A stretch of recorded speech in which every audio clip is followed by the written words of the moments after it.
He gave his last penny to a pastor and almost lost his mother forever. Efe knelt beside his mother's bed. Her breathing was shallow, her skin pale like old paper.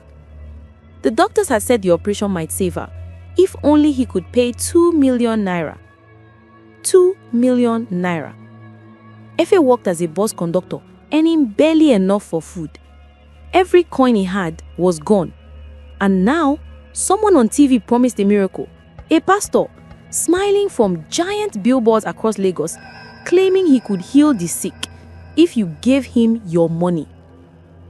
Desperation clawed at him. He had nothing left. But maybe, just maybe, this was his only chance. That night, with his last 1,000 naira, Efe stepped into Miracle Fountain Ministry. The doors gleamed like gold. Music exploded from speakers. And onto the stage walked Pastor Thompson, smiling like he already owned the world. "Somebody here came with a heavy burden tonight," the pastor boomed. "And God says, your miracle is here." Efe froze. How could this stranger know about his mother? "But faith requires investment, oh," the woman at the door whispered. "Sometimes miracles come with a price." Efe's stomach twisted. He didn't know it yet, but that price might cost him everything. What will Efe do? Will he risk it all for a miracle, or discover a truth that could change everything? "Mama, please don't leave me." The words hung in the air of the small room like smoke that refused to clear. Efe knelt beside the wooden bed where his mother lay, her breathing shallow, her skin the color of old newspaper. The morning light filtering through the torn curtain showed every line of pain on her face. "My son," she whispered, her voice barely audible above the sound of his racing heart. "Stop wasting money on those fake prophets. Save yourself." But Efe couldn't accept it. He had already lost his father 3 years ago. He had already watched his sister move to the village because she couldn't afford to stay in Lagos. He had sold his laptop, his phone, everything of value. His mother was all he had left. And he could not let her go. The doctors at the general hospital had been clear.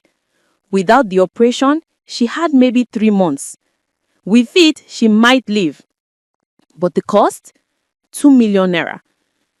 Efe worked as a bus conductor at Oshodi, making barely enough to buy food and pay for their one-room apartment in Mushin.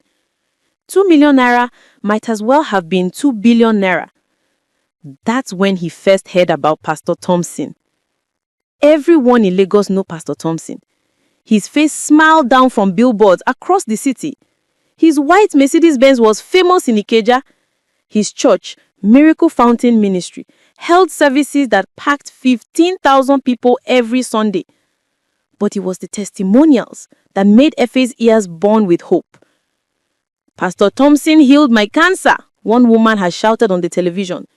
"He prayed for me and money appeared in my account," another man testified online. "My daughter walked again after 20 years in a wheelchair," another voice echoed through Efe's phone screen late at night. Efe had always been skeptical of prosperity preachers. He had grown up watching his father refuse to attend those kinds of churches, calling them business centers dressed in robes. But desperation has a way of erasing principles. When you are drowning, you don't ask questions about the hand pulling you up. On a humid Tuesday evening, after his shift ended at 6, Efe didn't go home. Instead, he used his last 1,000 naira, money meant for his mother's medication, to take a bus to Ikeja. The church building rose before him like a golden palace, all glass and gleaming metal.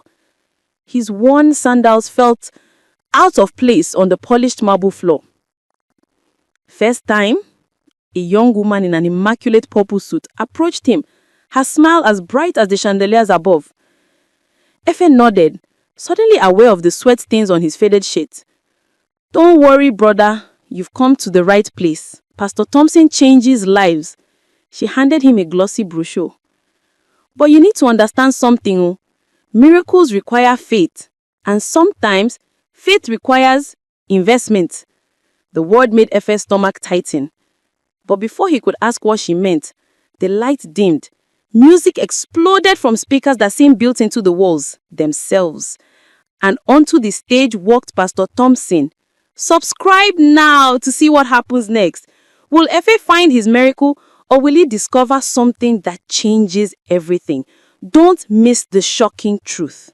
Pastor Thompson moved like a man who had never known doubt. His navy blue suit probably cost more than Ife earned in a year. His shoes caught the stage lights and threw them back like mirrors. But it was his voice that held power. Deep, confident, wrapping around the crowd like an embrace. "Somebody here," the pastor called out, his eyes scanning the thousands of faces.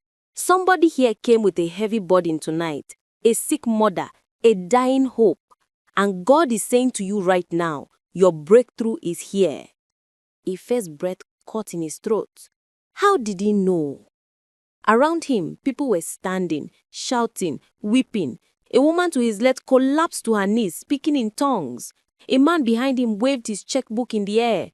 The energy in the room felt electric, alive, like touching a live wire with wet hands.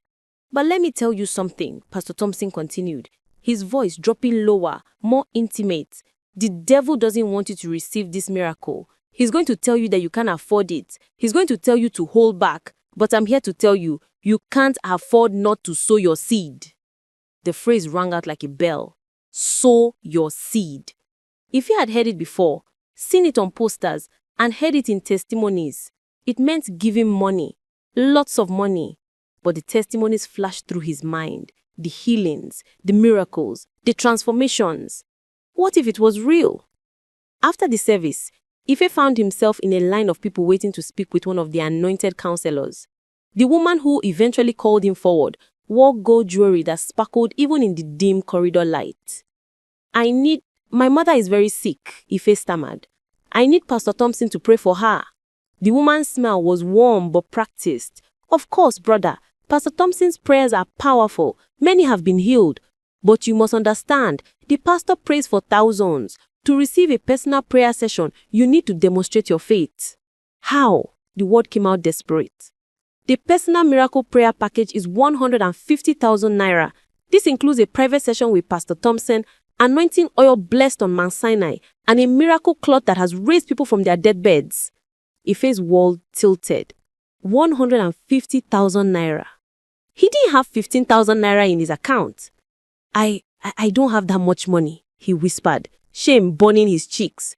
The woman's expression shifted, not unkind but firm. "Then you must sow with what you have. Show God you are serious. When did your mother's sickness begin?" 6 months ago. "And in 6 months, how much have you invested in her healing spiritually?" The question landed like a stone in water, creating ripples Ife couldn't escape. "Medicine alone cannot heal spiritual afflictions. Your mother needs more than drugs. She needs divine intervention." Ife thought of his mother's face that morning, her whispered warning, but he also thought of her struggle to breathe, the way she flinched with pain when she tried to sit up. "What can I do with 30,000 naira?" He had been saving it for next month's rent, money he had scraped together coin by coin. The woman brightened. 30,000 naira is a powerful seed.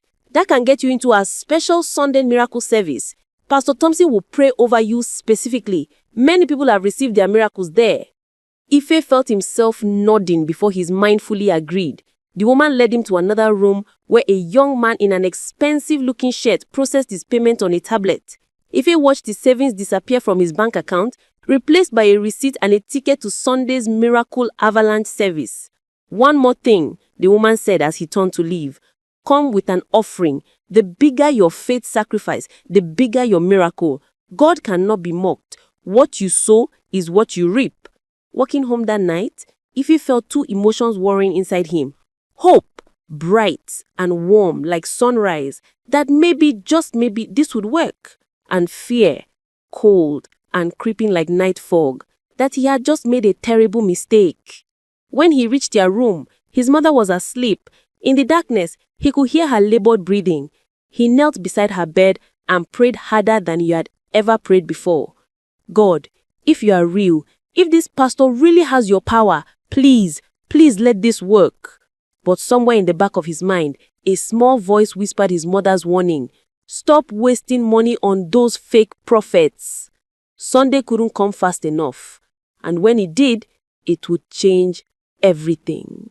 Sunday morning arrived wrapped in golden light and cruel humidity. Ife had barely slept. He had spent the past 3 nights calculating, recalculating, trying to figure out how to pay next month's rent after spending his savings. But each time doubt crept in, he remembered the testimonies, the miracles, the promises. His mother noticed his Sunday clothes, the one good shirt he owned, pressed until it gleamed. "Where are you going?" Her voice was weaker than Wednesday. "To church, Mama, to get your healing." She tried to sit up, failed, and her eyes filled with something that looked like grief. "Ife, my son, listen to me. Those places, they take advantage of desperate people. Please, use the money for my medicine instead." "Mama, medicine hasn't worked. We've tried that for 6 months." Ife's voice came out sharper than he intended. Just trust me. By tonight, everything will be different." He left before she could respond, before her words could plant more doubt in his already trembling faith. The church was even more packed than Tuesday. Ife clutched his ticket, which earned him a seat in the premium miracle section, closer to the stage. Around him sat people dressed far better than him. Businessmen in agbada, women in lace and gele, young couples who looked like they stepped out of music videos. A woman named Regina sat next to him, her perfume expensive and overwhelming. She noticed him looking at the crowd. "First time in premium?" she asked. "Yes, I'm here for my mother. She's sick." Regina's expression softened. "I understand. My husband lost his job 6 months ago. We've sown over 300,000 naira in seeds since then. Pastor Thompson keeps saying the breakthrough is coming. It has to be coming soon." Something in her voice made Ife's stomach knot. 300,000 naira? "Faith requires sacrifice," she said, but her smile didn't reach her eyes. "That's what Pastor always says." The service began with the same explosive energy, but this time, Ife paid attention to things he'd missed before. The ushers moving through the crowd with offering bags, not once, not twice, but 5 separate times. The way Pastor Thompson's voice rose and fell, always building towards the same crescendo. Sow your seed, sow into your miracle. During the 3rd offering, the pastor pointed to the screen behind him. Numbers began to appear. Amounts people were pledging through the church app. "I see someone giving 1 million naira right now. Glory! I see 50,000 naira. I see 200,000 naira. Come on, church. Don't let the devil hold your wallet." People ran to the altar waving envelopes, their faces desperate with hope. Ife found himself walking forward too, carried by the crowd's momentum. He placed his last 25,000 naira, money borrowed from his neighbor Stanley. That's everything, he thought. Everything. When it was time for prayers, Pastor Thompson walked through the premium section, laying hands on people's heads. When he reached Ife, the pastor's hand was heavy and warm. "Young man, I see struggle. I see sickness in your family, but I also see you haven't fully released your faith. There's something you are still holding back." "Pastor, I've given everything I have," Ife's voice breaking. The pastor's eyes up close were harder than they looked from a distance. "There's always something more. Your mother's healing is in your hands. How much is her life worth to you?" The question felt like a slap and a caress at the same time. What should I do?" The miracle oil package, 70,000 naira, blessed in Jerusalem. I've seen it raise people from comas. The pastor's voice dropped to a whisper. "But this is the last one. I can hold it for you until tomorrow. After that, He shrugged, the gesture full of regret. Ife left the church in a daze. 70,000 naira. He could borrow it, maybe from his friend Gideon who drove down for, maybe from Mr. Lawrence, his landlord, although the man had already warned him about late rent. But as he walked through Ikeja's hot street, he passed a newsstand. The headline of a newspaper caught his eye. Popular pastor faces investigation for financial fraud. His heart stopped. He picked up the paper with shaking hands. The article wasn't about Pastor Thompson. It was about another prosperity pastor in Abuja who had been arrested for collecting millions from church members with promises of miracles that never came. The journalist interviewed victims, people who had sold their land, borrowed money, destroyed their lives chasing divine intervention that existed only in the pastor's bank account. One woman's testimony made Ife's blood run cold. He made us believe that if the miracle didn't come, it was because our faith wasn't strong enough. So we kept giving, kept hoping, kept destroying ourselves. Ife stood frozen on that street corner for what felt like hours. People flowed around him like water around a rock. Car horns blurred, hawkers shouted their wares, but all he could hear was his mother's voice. Stop wasting money on those fake prophets. What will Ife do? Will he borrow more money for the miracle oil, or will he finally open his eyes to the truth? The answer will shock you. Efe didn't go home that night. He couldn't face his mother, couldn't look into her eyes and see the disappointment he knew would be there. Instead, he sat on a bench at the Ikeja bus stop, watching the city move past him. The Okada riders weaving through traffic, the food vendors closing their stores, the night workers beginning their shifts. His phone buzzed. A message from Gideon. Guy, I fit help you with 40k, but you go pay me back next month too. Now my daughter's school fees be this. 40,000, combined with another 30 he might squeeze from Mr. Lawrence. That made the 70,000 for the miracle oil. His finger hovered over the reply button. Instead, he found himself typing different words into Google. Pastor Thompson Miracle Fountain Ministry complaints. What appeared on his screen made his chest tighten. The first result was a blog post titled, My Experience with Pastor Thompson, a warning. The author, someone named Cynthia, described how she'd spent 2 years and nearly 1 million naira chasing miracles for her sick son. Each time she gave, Pastor Thompson promised the breakthrough was coming. Each time, nothing changed. Eventually, her son passed away, not from his illness, but from complications that could have been treated if she'd used the money for proper medical care instead of miracle packages. I don't write this with bitterness, Cynthia's post concluded. I write it hoping to save someone else from the same trap. These pastors are not serving God, they are running businesses. Efe scrolled further. More stories appeared, like wounds opening. A man who lost his house, a woman who destroyed her marriage, a young man who dropped out of university to sow into his destiny. The pattern was always the same. Promise, payment, more promises, more payments, and never the miracle. But it was a video that finally broke something inside Efe. The video was shaky, clearly recorded secretly on someone's phone. It showed Pastor Thompson in what looked like his church office, meeting with a group of men in expensive suits. The audio was poor, but Efe turned the volume up and pressed the phone against his ear. Testimonies are key, Pastor Thompson's voice said. We need at least 5 fresh ones every month. Pay them well, but make sure they sign the agreements. If anyone asks, they are real members with real miracles. What about the boy last week, the one in the wheelchair? He stood up during service. Pastor Thompson laughed, a sound completely different from his pulpit voice. Cold, calculating. Junior, please, his legs work fine. He's an actor. I've used him in 3 different churches. Just make sure he's not in any Instagram photos. We can't have people recognizing him. The video ended there. Efe sat on that bench, his whole body numb. The world hadn't changed. Buses still rumbled past. People still rushed toward their destinations. But everything felt different. It was like waking up from a dream and realizing you'd been sleepwalking toward a cliff. He had spent 55,000 naira, money that could have bought his mother's medication for 3 months, money that could have kept food in their pot, money that could have kept a roof over their heads.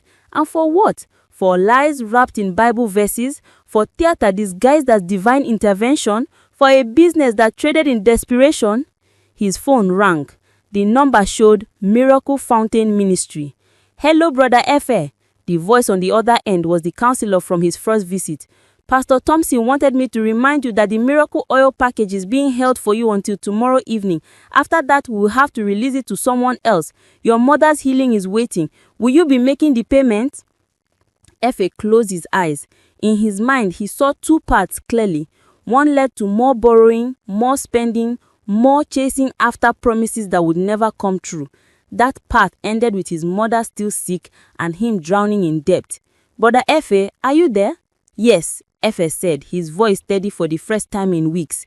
"I'm here, and my answer is no." The counselor's tone shifted immediately, losing all warmth. "Brother Efe, you are making a mistake. You are blocking your own miracle. Don't let the devil..." "The only devil I need to worry about is the one wearing a nice suit and collecting money from desperate people." He hung up before she could respond. Standing from the bench, Efe made his way to the all-night chemist on Allen Avenue. With the money he hadn't spent, he bought his mother's medication, enough to last 3 weeks. It wasn't a miracle, it wasn't dramatic, but it was real. When he finally reached home around midnight, his mother was still awake, worry etched across her face. "Efe, I've been so afraid. Where have you been?" He knelt beside her bed and took her frail hand in his.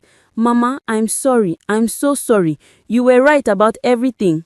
As tears streamed down his face, he told her everything, the money spent, the promises made, the truth he had discovered. His mother listened without judgment, her thumb tracing circles on the back of his hand. "My son, wisdom doesn't always come cheap, but at least you learned before it cost you everything." That night, Efe lay on his mat on the floor, staring at the ceiling. The anger inside him was hot and pure. Pastor Thompson was still out there, still preaching, still collecting money from desperate people who believed his lies. Someone needed to stop him. Someone needed to expose the truth. And maybe, Efe thought as his sleep finally claimed him, that someone could be him. Morning came with the sound of rain hammering on zinc roofs, the kind of heavy downpour that flooded the streets of Mushin and turned roads into rivers. Efe lay awake, listening to the water drum its rhythm, his mind already walking through the problem like a bus conductor counting change. Pastor Thompson had to be exposed. But how? If Efe just spoke out alone, who would believe him? He was nobody, a poor bus conductor with no proof, no platform, no power. Pastor Thompson had 15,000 church members, television coverage, and probably lawyers who ate people like Efe for breakfast. But then, Efe remembered something. The video. And if there was one video, maybe there were more. Maybe there were other people like him, other victims who'd seen behind the curtain and wanted justice but felt too small, too powerless to act alone. That afternoon, after helping his mother take her medication and eat some pap, Efe went to the only person he knew who might understand, his friend Wilson, who ran a small phone repair shop in Computer Village. Wilson was bent over a cracked screen when Efe walked in, water dripping from his clothes despite the umbrella. "Efe, guy, you look like person wey see ghost. Wetin happen?" Efe told him everything. To his credit, Wilson listened without interrupting, his face growing darker with each detail. "Now wow," Wilson said when Efe finished. "But guy, this kind thing plenty for this Lagos. These pastors, they done too much. But wetin you see do, you no get evidence." "I have something." Efe showed him the video he found online. "And I'm thinking, if this person recorded video, maybe there are others. Maybe there are more people with evidence. If we could gather all of it, maybe we could take it to, I don't know, journalists, the police." Wilson scratched his head. "The police? For Nigeria? Guy, you know say na money they run this country. That pastor get money past most police station, no? Then we make it too big to ignore. We put it online. We make it spread so far that even money no fit stop am." Something shifted in Wilson's expression. "You serious about this? My mama nearly died because of me believing that man. How many other people dey inside that church where they waste their last money? sick people wey suppose dey use am for hospital, children wey their parents dey fail property to sow seed. This thing has to stop. Wilson nodded slowly. Okay, I know somebody wey knows somebody. Make I put you through. That somebody turned out to be a journalist named Rita, who worked for an online news platform called The People's Truth. She agreed to meet Efe at a small buka in Ikeja the next evening. Rita was younger than Efe expected, maybe 30, with natural hair pulled back in a ponytail and eyes that looked like they'd seen too much too soon. She ordered jollof rice and chicken, but barely touched it, too focused on Efe's story. I've been hearing whispers about Pastor Thompson for 2 years, she admitted. But here's the problem.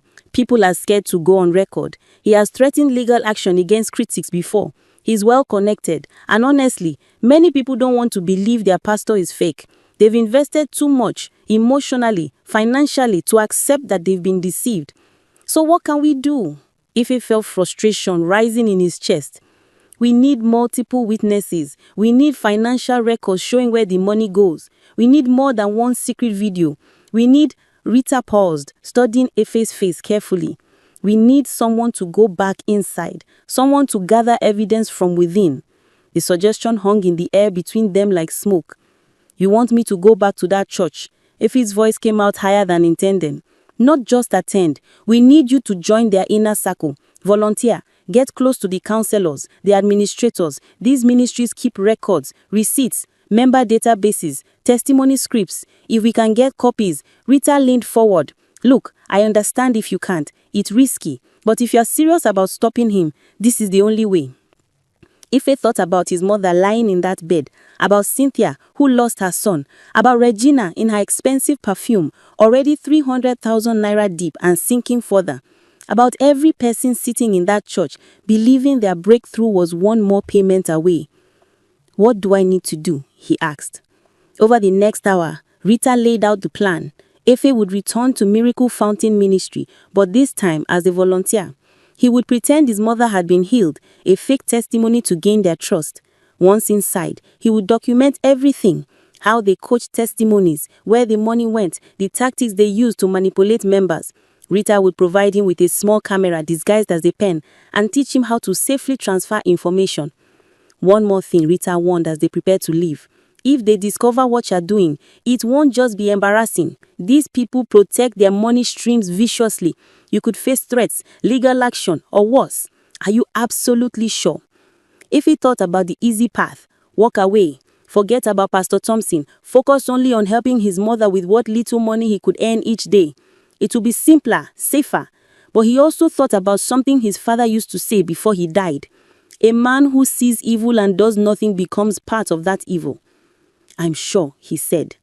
The rain had stopped by the time he left Ibuka, but the streets were still wet, reflecting the neon lights like shattered mirrors. Somewhere across the city, Pastor Thompson was probably in his mansion counting the day's offerings. Somewhere, desperate people were planning what they would sell next to sow their seed. But now, for the first time since this nightmare began, Efe felt something besides desperation. He felt purpose. The hardest part was still ahead, walking back into the lion's den, smiling at the same people who had taken his money, pretending to believe their lies while gathering the evidence that would bring them down. But he would do it, not just for himself, not just for his mother, for every person still trapped in the net, still chasing miracles that would never come. Tomorrow, the real work would begin. 3 weeks later, Efe stood in the parking lot of Miracle Fountain Ministry, adjusting the pen camera in his shirt pockets. His hands were sweating despite the morning cool. Inside that building were people who had perfected the art of manipulation, who could spot doubt like sharks smell blood in water. But Efe had something they didn't expect. He knew their game now. Brother Efe, the counselor who had processed his first payment, rushed toward him, her face glowing with what looked like genuine happiness. We heard about your mother. Praise God. Complete healing, just like Pastor promised. The light tasted bitter in Efe's mouth, but he forced a smile. Yes, sister, the miracle came. I'm here to give my testimony, and I want to volunteer. I want to help others receive what I received. Her enthusiasm doubled. Glory! This is what we love to see. Faith in action. Come, let me take you to meet our volunteer coordinator. Over the next 2 weeks, Efe became part of the machinery. He sat in meetings where they discussed engagement strategies, how to identify the most vulnerable members, when to push for bigger offerings, which testimonies would resonate emotionally with the crowd. He watched them coach people on what to say, how to cry, when to fall down dramatically. The pen camera captured everything. One afternoon, Efe found himself filing papers in the administrative office. That's when he saw it, a ledger showing the miracle oil packages. Cost to produce 3,000 naira. Price sold to members 70,000 naira. The profit margin was stunning, and the document showed sales in the hundreds. He photographed the ledger, his heart pounding so hard he was sure someone would hear it. But the moment that changed everything came during a late evening meeting Efe wasn't supposed to attend. He was cleaning the hallway outside Pastor Thompson's office when he heard raised voices inside. "These people are starting to ask questions," a man's voice said. Efe recognized him as Deacon Martin, the church's financial secretary. "The Johnsons want to know why their miracle hasn't come after giving 500,000 naira. The woman with the tumor is getting worse and she's talking about going to other members. Then we give her a special prayer session, free of charge. Make her feel seen, give her some olive oil with frankincense, cost us nothing, makes her feel special. The important thing is keeping her quiet until we've secured the building fund pledges from the other high-value members. And what if she doesn't keep quiet? Then we make an example, publicly. We question her faith, suggest she's harboring secret sin that's blocking her miracle. The congregation will turn on her before she can turn them against us. I've done it before." Efe's blood went cold. The cruelty wasn't just in the theft, it was in the calculated destruction of people who dare to question. That night, Efe met Rita at their usual spot. He handed her the memory card from the pen camera, his hands shaking. "This is it, everything. The financial records, the coaching sessions, the conversation about manipulating that sick woman, it's all there." Rita's eyes widened as she reviewed the footage on her laptop. "Efe, this is even worse than I imagined. This is not just fraud, this is systematic exploitation." "What happens now?" "Now we publish. But first, we need to move your mother somewhere safe. Once this story breaks, Pastor Thompson will know it was an inside source. He'll figure out it was you." The article dropped on a Wednesday morning, titled "The Miracle Merchant: Inside the Business of Pastor Thompson's Fake Healings."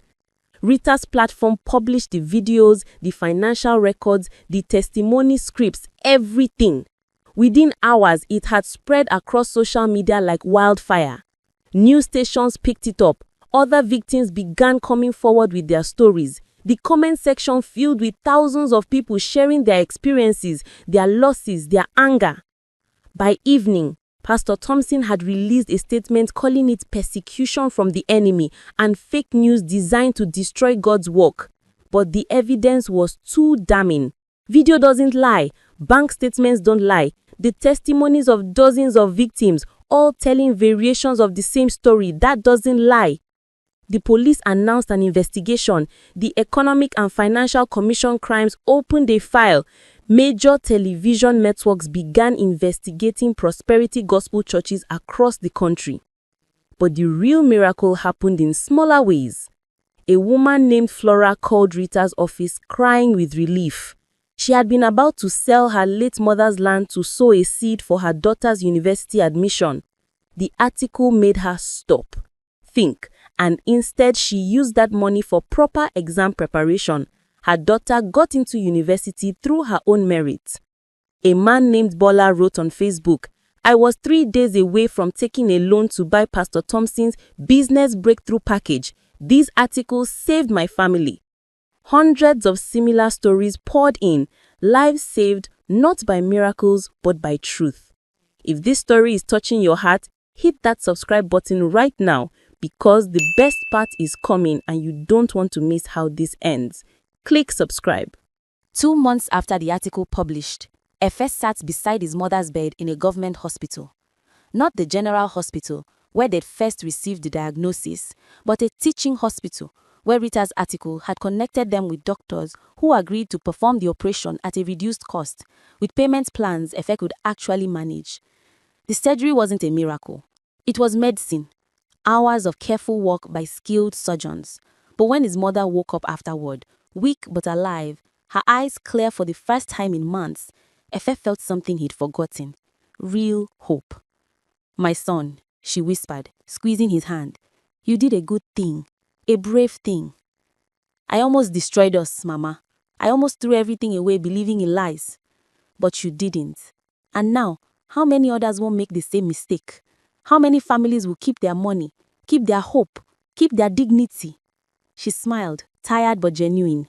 "That is a real miracle, Efe, the kind that matters."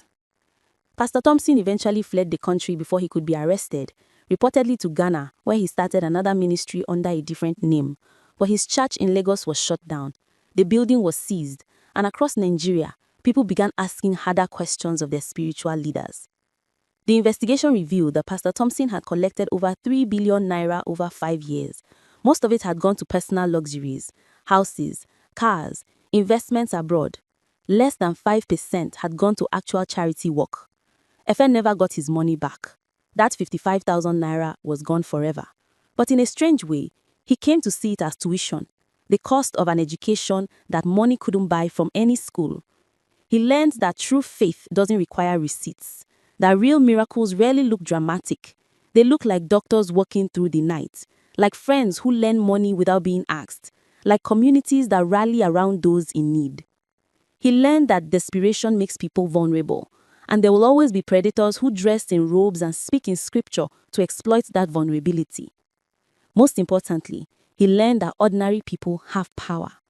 Not the power to perform miracles or change water into wine, but the power to stand up, speak truth, and protect others from falling into the same traps.